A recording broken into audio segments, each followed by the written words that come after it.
Bienvenue, ma chère bâtisseuse de destinée, dans cette nouvelle saison 3 de La Voix de l'Enfant podcast. Revoir notre manière d'éduquer nos enfants, les leaders de demain.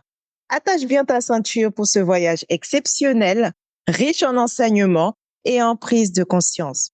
Aujourd'hui, nous abordons un thème crucial intitulé « Au cœur des émotions, guider nos enfants avec empathie ». Comprendre et répondre aux émotions de nos enfants est essentiel pour les aider à grandir sereinement et développer une intelligence émotionnelle forte. Ici Dunia Salam, ton éclaireuse et ton guide durant ce voyage exceptionnel de la Voix de l'Enfant podcast.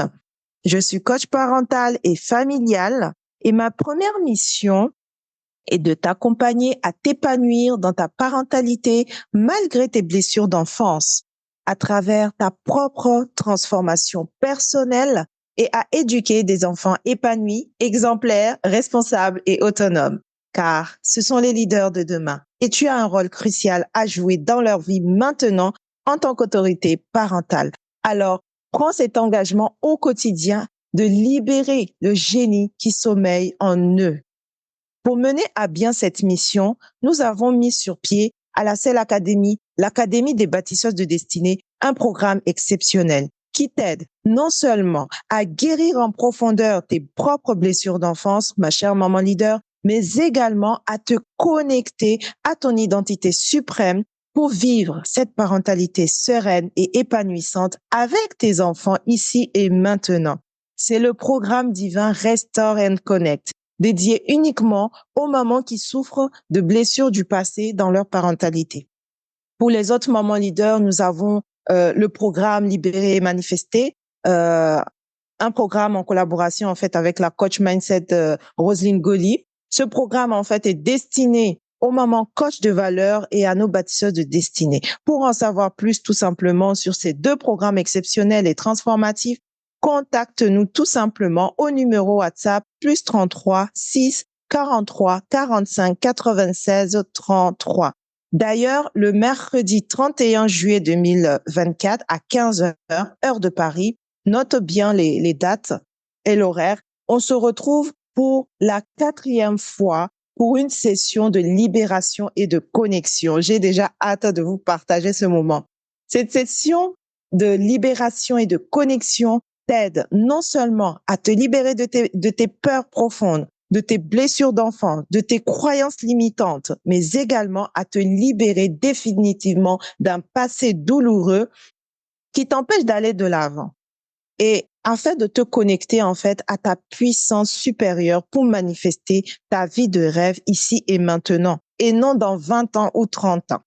Et à chaque session, de nouvelles expériences.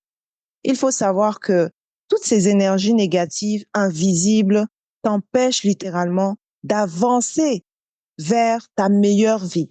Et nos sessions de libération et de connexion sont là pour installer les bonnes énergies positives en toi afin que tu avances avec confiance et fluidité dans ton chemin de vie. Si tu veux écouter les témoignages de nos participantes et participants, je t'invite à aller sur ma chaîne YouTube @destinyfamily et tu auras tous les témoignages de nos participants. Et toi aussi, pour participer à cette session de libération et de connexion qui aura lieu mercredi 31 juillet 2024 à 15 heures, clique tout simplement sur le lien dans la description. Revenons à notre sujet du jour, au cœur des émotions, guider nos enfants avec empathie. Pourquoi les émotions des enfants, de nos enfants, sont importantes en fait? Les émotions, il faut savoir que les émotions jouent un rôle fondamental dans le développement des enfants. Elles influencent leur comportement, elles influencent leurs relations et leur capacité à apprendre. Reconnaître et comprendre les émotions de nos enfants leur permet de se sentir valorisés et compris, ce qui renforce leur confiance en eux et leur sentiment de sécurité. Et pour guider nos enfants avec empathie, nous devons, en tant qu'autorité parentale, nous devons d'abord apprendre à identifier et à comprendre leurs émotions. C'est la première étape. Les enfants expriment souvent leurs émotions par le biais de leur comportement. Vous avez dû le voir déjà en tant que parent, car ils n'ont pas toujours les mots pour les décrire. Maintenant, abordons en profondeur les techniques pour identifier leurs émotions. Premièrement, observe les comportements non verbaux de ton enfant. Ça peut être les expressions faciales, le langage corporel. Et écoutez attentivement aussi ce que disent les enfants et comment ils le disent. Troisièmement, utilisez des outils comme les emojis ou des cartes émotionnelles pour aider les enfants à identifier leurs sentiments, surtout quand ils sont très petits. Par exemple, tu as un enfant qui se met en colère facilement. C'est important de comprendre, toi, maman, que derrière la colère, il peut y avoir de la frustration ou de la tristesse. Répondre aux émotions de nos enfants, en fait, avec empathie, implique également de valider leurs sentiments et de les aider à les gérer de manière constructive. L'empathie ne signifie pas toujours être d'accord avec l'enfant, je préfère le préciser ici, mais comprendre et reconnaître ce que ressent cet enfant. Quelles sont les stratégies pour une réponse empathique? Regardez, valider les émotions. On va dire, je vois que tu es très triste en ce moment. Offrir un soutien sans jugement. Tu vas dire à l'enfant, c'est normal de se sentir comme ça. Enseigner aussi des techniques de régulation émotionnelle comme la respiration profonde ou les pauses. Lorsque ton enfant est frustré par un devoir difficile, par exemple, au lieu de minimiser son sentiment, tu peux dire, je comprends que ce soit frustrant. Prenons une pause et essayons ensemble. Est-ce que on se comprend, ma chère maman leader? Il est crucial, en fait, d'encourager les enfants à exprimer leurs émotions de manière saine. C'est très important. De manière saine. Dès le début, dès l'enfance.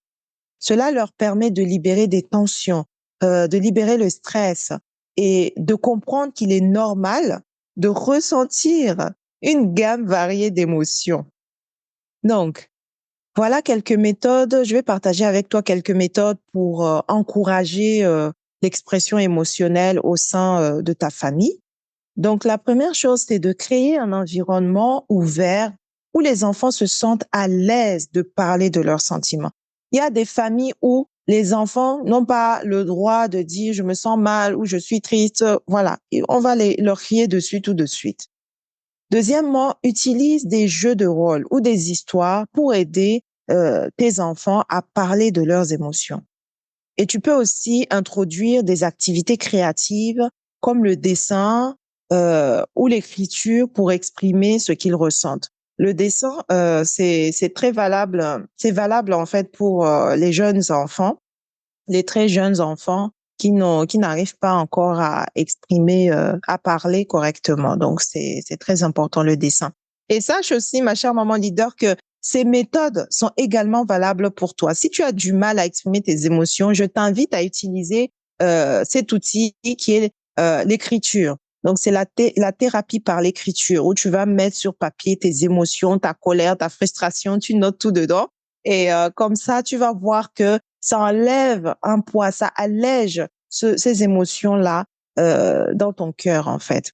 Et pour aller encore plus loin, tu peux utiliser des histoires ou des personnages de livres pour discuter des émotions et demander à ton enfant comment il se sentirait dans une situation similaire. Est-ce que tu vois ce que je veux te dire? Voilà. Donc, intégrer l'empathie dans notre vie quotidienne avec nos enfants peut transformer en fait leur expérience émotionnelle et relationnelle. L'empathie doit être une pratique continue et intégrée dans toutes les interactions avec nos enfants. Et pour ce faire, ma bâtisseuse de destinée, je t'invite tout simplement à pratiquer l'écoute active chaque jour, à utiliser des moments de la vie quotidienne pour discuter des émotions, à modéliser aussi un comportement empathique pour montrer l'exemple.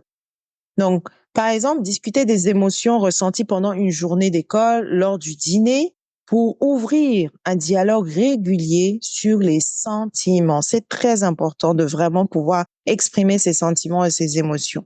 Et parfois même, même si ça t'énerve des fois, il faut le faire. Il faut le faire. C'est très important pour l'avenir de l'enfant. Donc, en comprenant et en guidant les émotions de nos enfants avec empathie, nous les aidons à construire donc une base solide pour une intelligence émotionnelle saine. Et cette capacité à gérer et à exprimer leurs émotions de manière constructive les aidera tout au long de leur vie. Souviens-toi toujours de cela. Donc, si tu veux, tu peux nous rejoindre pour discuter de ce sujet essentiel, partager tes expériences et stratégies dans notre communauté des bâtisseurs de destinée avec le lien qui est disponible dans la barre de description. Merci de nous avoir rejoints pour cette nouvelle saison 3. Revois notre manière d'éduquer nos enfants, les leaders de demain. Épisode 80, au cœur des émotions, guider nos enfants avec empathie. Pardon.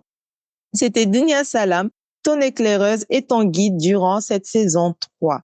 Souviens-toi de cette citation qui dit que les meilleures choses ont besoin de patience. Alors, cultive la patience dans l'éducation de tes enfants et surtout si tes blessures d'enfance refont surface. Bye bye et à la semaine prochaine. C'est un plaisir pour moi de partager ces enseignements avec toi et rejoins-nous pour mercredi 31 juillet 2024 à 15h heure de Paris pour vivre ces expériences de libération et de connexion. Il y a le ticket standard et le ticket VIP, donc tu as le choix et on se retrouve mercredi de l'autre côté de vive voix pour partager ces moments exceptionnels. Merci et à très vite.